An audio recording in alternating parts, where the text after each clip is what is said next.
Hello student, KP chemistry point में आप सभी का स्वागत है। आज की क्लास में हम डिस्कस करने वाले हैं ब्रांस्टेड लॉरी कॉन्सेप्ट, यानी कि जो हमारी अम्ल क्षार की अवधारणाएं चल रही हैं आयनिक इक्विलिब्रियम सीरीज में। हम जो इस टॉपिक पे चर्चा करने वाले हैं वो है हमारा ब्रांस्टेड लॉरी कॉन्सेप्ट, यानी कि एसिड बेस कॉन्सेप्ट में हमने कल की क्लास में आपको पढ़ाया था आर्हीनियस कॉन्सेप्ट के बारे में डिस्कस किया था। आज की क्लास में हम डिस्कस करने वाले हैं Bronsted Lowry concept. Clear? Bronsted Lowry concept क्या होता है, इन्होंने एसिड एंड बेस की किस प्रकार से डेफिनेशन दी थी, इन्होंने आर्हीनियस के कॉन्सेप्ट में क्या सुधार किया था, इस बारे में आज की क्लास में हम जानने वाले हैं। वीडियो अंत तक अवश्य देखें। क्लियर? हेडिंग बनाएंगे क्या बनाना है? Heading Bronsted Lowry concept. Clear? Bronsted Lowry की अवधारणाएं।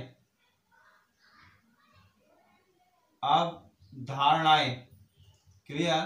ब्रांस्टेड लॉरी की अवधारणाएं यानी कि ब्रांस्टेड लॉरी कॉन्सेप्ट। ठीक है भाई, ब्रांस्टेड लॉरी कॉन्सेप्ट, इस पर आज हम चर्चा करने वाले हैं। ब्रांस्टेड लॉरी कॉन्सेप्ट क्या होता है ये समझ लीजिए। ब्रांस्टेड लॉरी कॉन्सेप्ट में जो था, इन्होंने ये बताया था कि अम्ल क्षार जो होते हैं प्रोटॉन विनिमय सिद्धांत, अम्ल क्षार जो होते हैं प्रोटॉन एक्सचेंजर होते हैं। ठीक है, प्रोटॉन एक्सचेंज करते हैं, यानी कि इन्होंने आर्हीनियस के परिभाषाओं को अधिक व्यापक किया। ठीक है, यहाँ पे लिखेंगे ब्रांस्टेड तथा लॉरी ने ब्रांस्टेड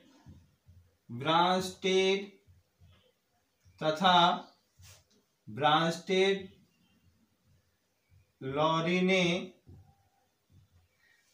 आर्हीनियस की परिभाषाओं को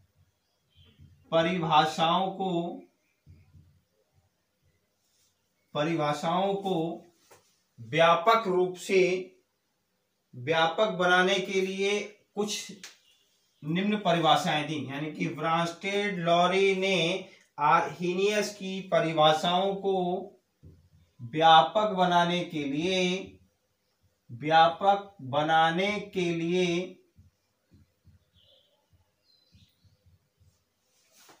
अम्ल तथा क्षारक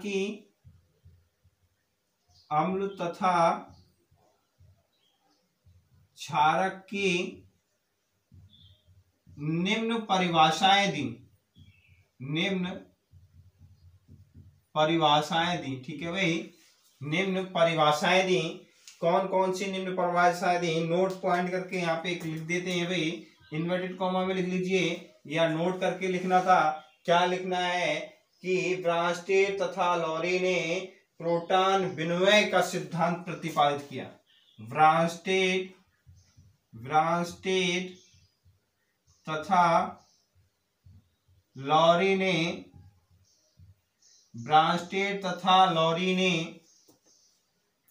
प्रोटॉन विनिमय सिद्धांत प्रतिपादित किया।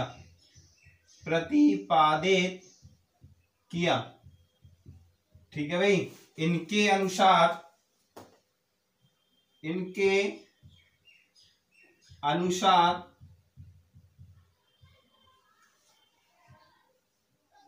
फर्स्ट हेडिंग डालेंगे। इनके अनुसार अम्ल क्या होते हैं, अम्ल लिखेंगे। इनके अनुसार अम्ल यानी कि एसिड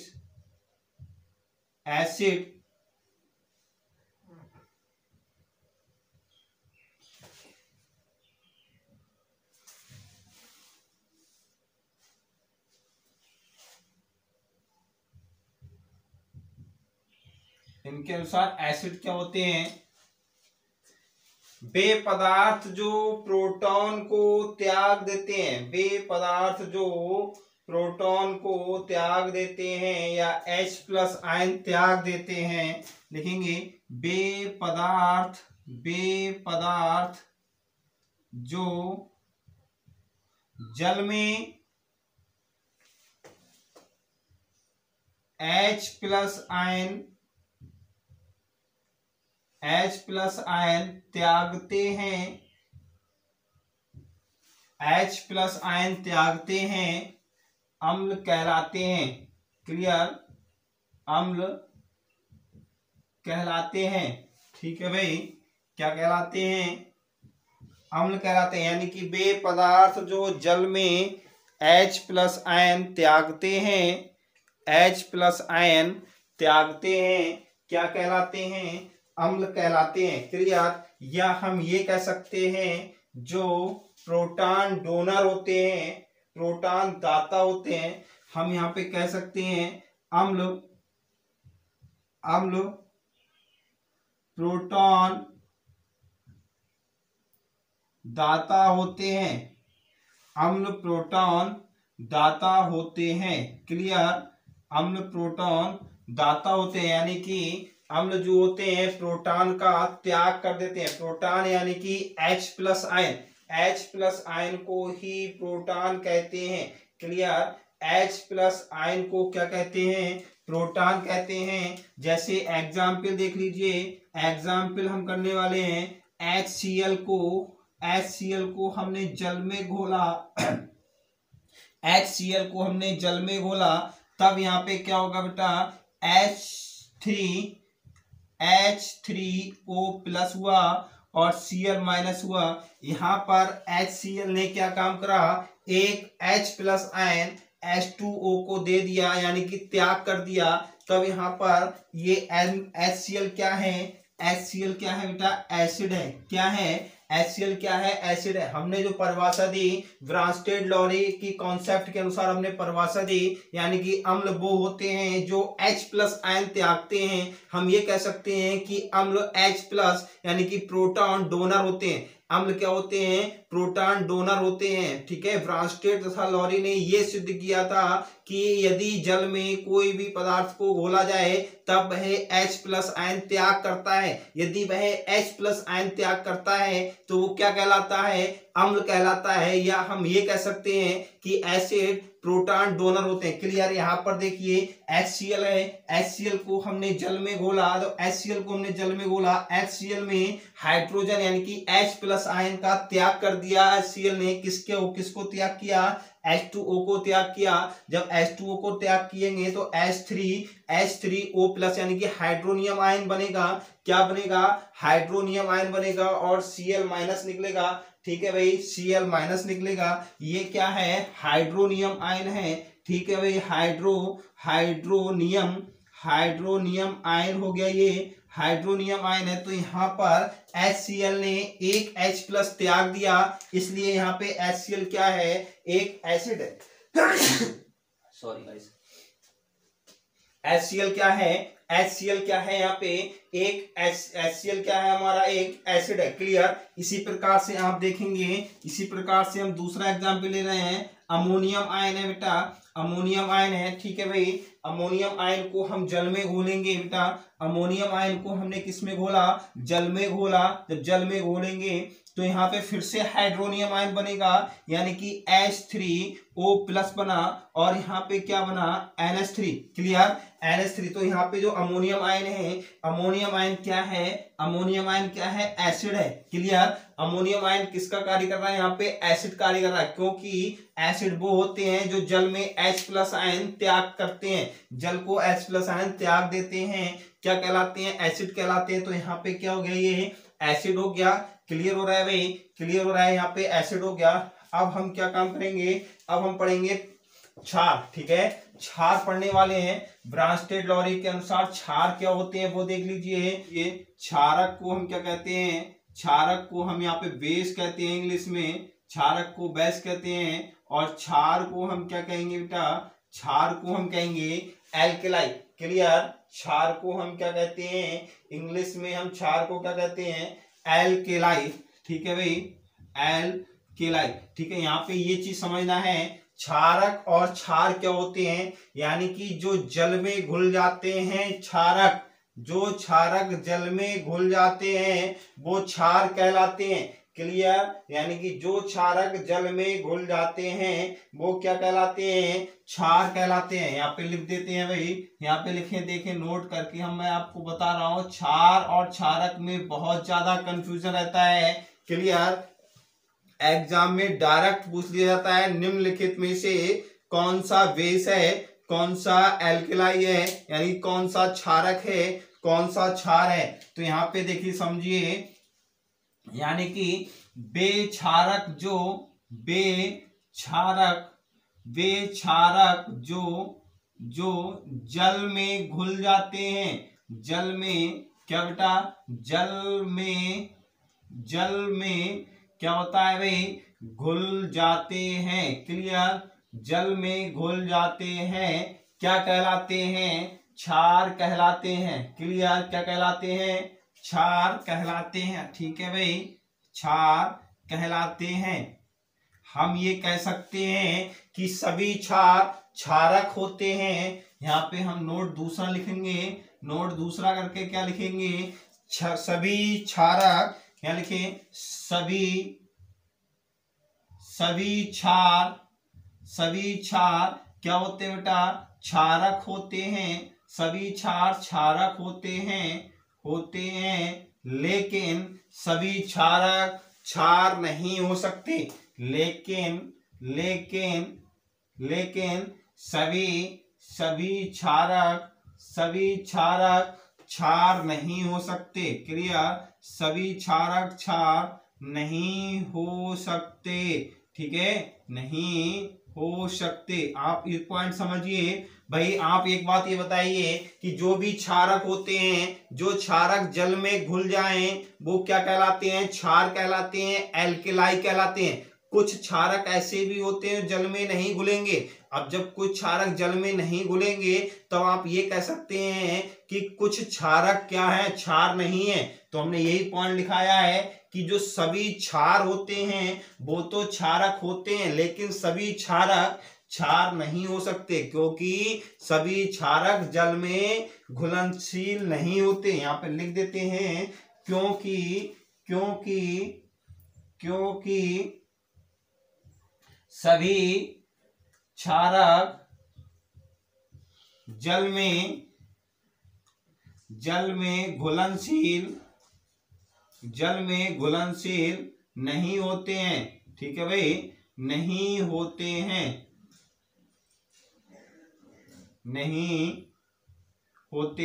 ठीक है भाई। जल में सभी घुलनशील नहीं होते हैं। क्लियर हो रहा है भाई, क्लियर हो रहा है। अब आप हेडिंग बनाएंगे, आप हेडिंग बना लीजिए। नंबर 2 हेडिंग बनाएंगे क्षारक। क्लियर, नंबर 2 हेडिंग बनाएंगे क्षारक, यानी कि बेस क्या होते हैं, यानी कि बे पदार्थ जो H+ आयन, यानी कि H+ आयन को ग्रहण करते हैं, H+ आयन को ग्रहण करते हैं। यहां पर लिखेंगे बे पदार्थ जो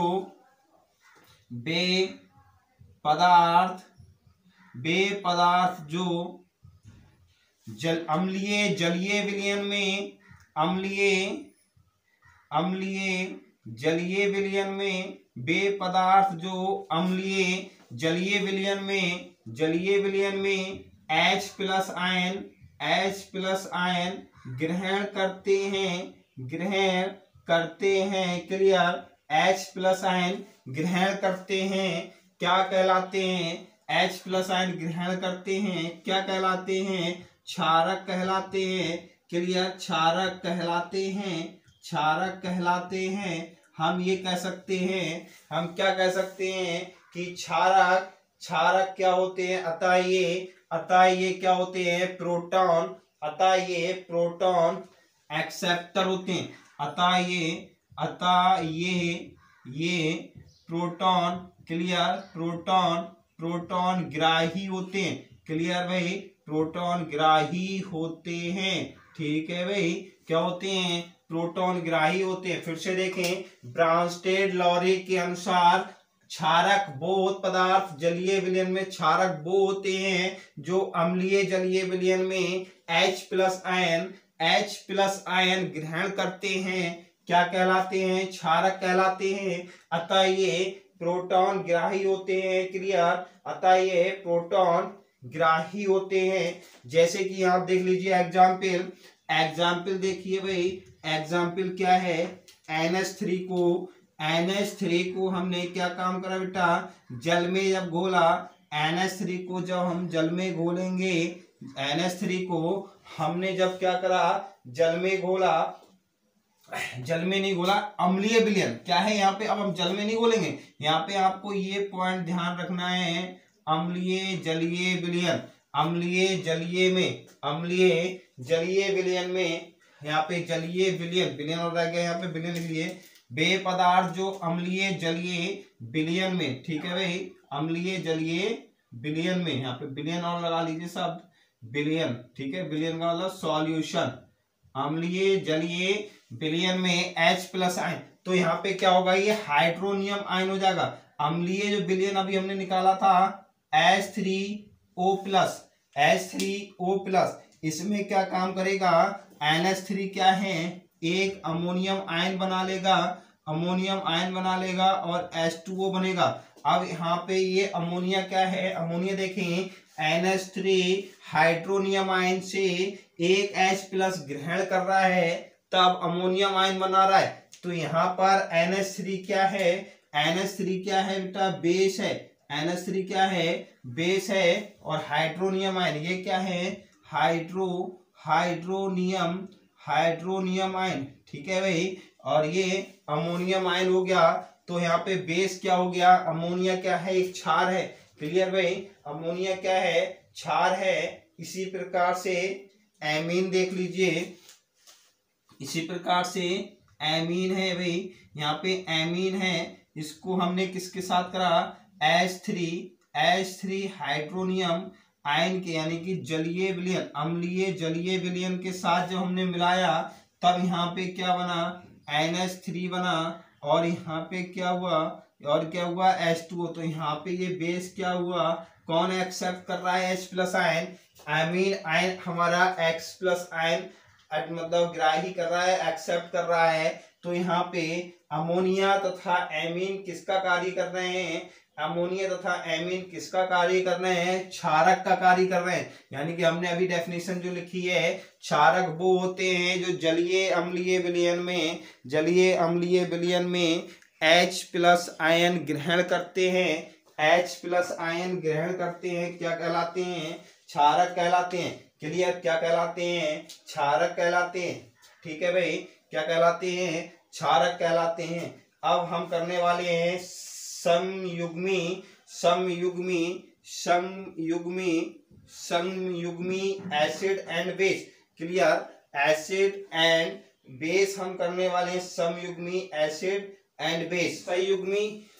समयुग्मी अम्ल और क्षार हमें पढ़ना है। Conjugate acid and base. Clear? Conjugate acid and base क्या होते हैं? यानी कि एक प्रोटॉन के अंतर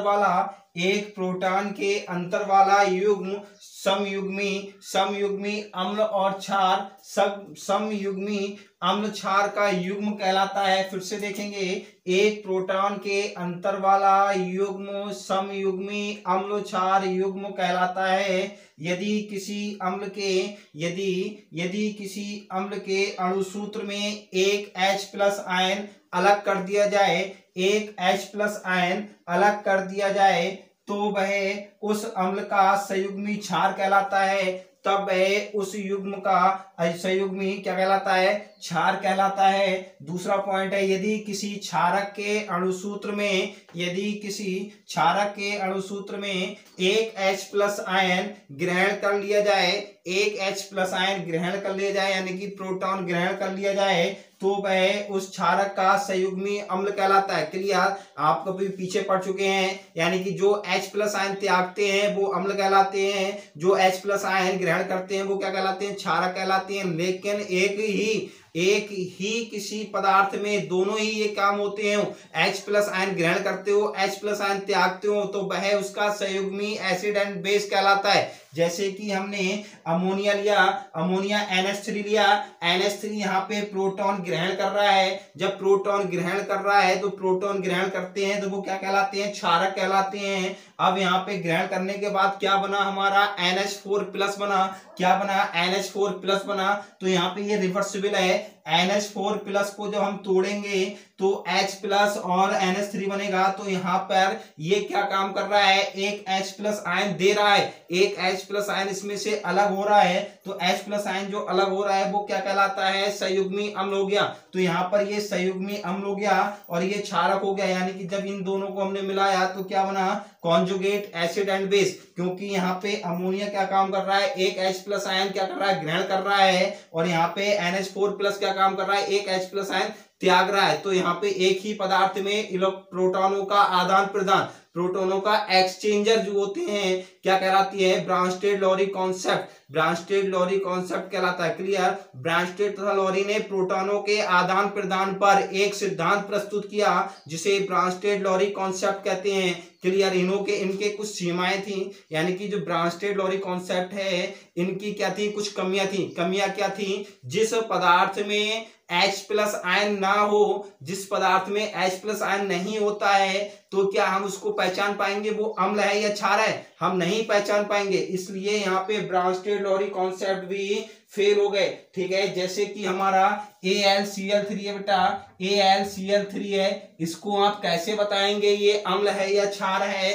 तो यहाँ पे ब्रांस्टेड-लॉरी क्या हो गए, फेल हो गए। तो इनकी कुछ कमियां थी, वो कमियां किसने दूर की, लुईस की अवधारणा। ठीक है, जब हम पढ़ेंगे लुईस नामक वैज्ञानिक ने ये कमियां दूर की। उन्होंने क्या काम करा, इलेक्ट्रॉन युग्म के आदान प्रदान से जो क्रिया होती है, यानी कि जो भी बनते हैं अम्ल क्षार कहलाते हैं। तो यहाँ पर ब्रांस्टेड-लॉरी का जो सिद्धांत था वो असमर्थ रहा। किस पर रहा भाई, किस पर रहा, क्योंकि जिसमें H प्लस आयन नहीं है क्या हम इसको पहचान सकते हैं कि ये अम्ल तथा क्षार है, अम्ल तथा क्षार, हम इसको भी नहीं पहचान सकते। फिर दूसरा इन्होंने की सीमाएं क्या थी, यानी कि धातु एवं अधातु ऑक्साइडों के जलीय विलयन एवं क्षारीय प्रकृति की व्याख्या ये सिद्धांत नहीं कर सकता। क्लियर, ये सिद्धांत हमारा धातु ऑक्साइडों की अम्लीय तथा क्षारीय प्रकृति का व्याख्या नहीं कर सकता। तो यहाँ पर जो कॉन्जुगेट एसिड एंड बेस में हमने क्लियर कर लिया, और फिर ब्रांस्टेड-लॉरी कॉन्सेप्ट में ये सिद्ध हो गया, यानी कि अम्ल H प्लस आयन त्यागते हैं, क्षार H प्लस आयन ग्रहण करते हैं। साथ ही इनकी कुछ कमियां थी। कमियां क्या थी, जैसे कि जिसमें H प्लस आयन नहीं होता है हम उसको नहीं पहचान सकते कि ये एसिड है या बेस है। फिर धातु ऑक्साइड में हम एसिड बेस नहीं पहचान सकते। तो इनकी ये कमियां थी। ठीक है भाई, आज की क्लास में बस इतना ही। कल की क्लास में मिलते हैं। कल की क्लास में हम पढ़ेंगे लुईस अवधारणा। ठीक है, लुईस अवधारणा हम पढ़ेंगे जिसमें हम कुछ स्ट्रक्चर भी ज्ञात करेंगे लुईस की। ठीक है, आज की क्लास में बस इतना ही। यदि वीडियो पसंद आई हो तो लाइक करें, शेयर करें और चैनल सब्सक्राइब करें। कल मिलते हैं शाम 8:30 बजे। भाई खुश रहिए, मस्त रहिए, पढ़ते रहिए। Thank you very much.